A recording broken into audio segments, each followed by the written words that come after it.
In this video, video number 3, this is where we left off. We're going to start increasing our command.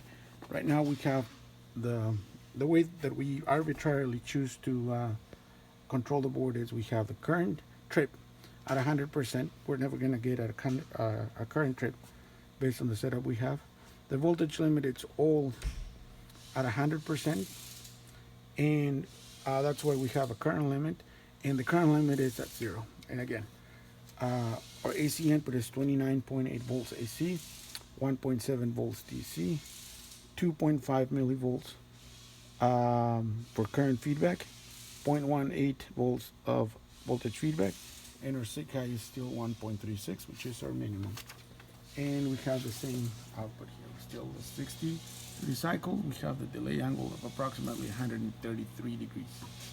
So I'm gonna go ahead and start.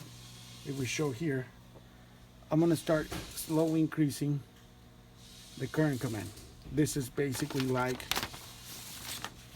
having 12 volts here for the voltage command, and then just start increasing from 0 to 12 volts on the current. So I'm gonna stop slowly at 50%. There I have 28 volts AC on the 3-phase AC input. It's just sagging because of the source. If you had a big transformer, if you have the grid, you have a big source, that voltage will be constant. Now we have an output, DC output of 21 volts DC. The corresponding feedback, current feedback, is 30 millivolts, and we have 2.16 volts DC for the current. Now sig high for the voltage feedback, sig high is 3.13, and we can see when you stay there, Tony, I'm going to go back to 0, and I'm going to go slowly to 50%. So we notice that the purple channel is never changing. This delay angle, we notice that it's changing. As I said, it's decreasing. The duty cycle is increasing, therefore the delay angle is increasing, and we see the corresponding output.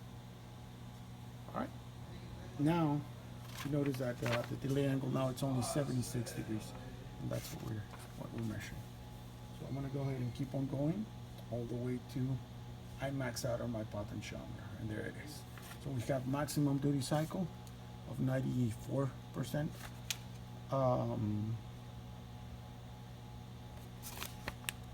And then we have this that hasn't changed, and then now we have a full output. And the delay angle, it's only 10 degrees. At this point, again, the AC is only 27. I could adjust my variac. I brought it to 31. Again, that's arbitrarily. The output is 40 volts DC, 39.2. My shunt current, it's 57.4, so that's telling me that I'm running on my load a little over 2 amps, because that's a 50 millivolt shunt.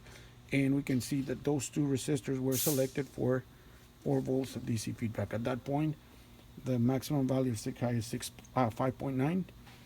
And at this point, if these are properly corrected, if we have a shunt that is properly selected for your load and your 2 resistors, you should have approximately 1.3 times the input. The DC output should be 1.3 times the AC input. Notice here that it's 31 and 40, so it's a little 31. That would be 30 plus a third. That's 40. So that's roughly right. All right. This is the end of third video number 3.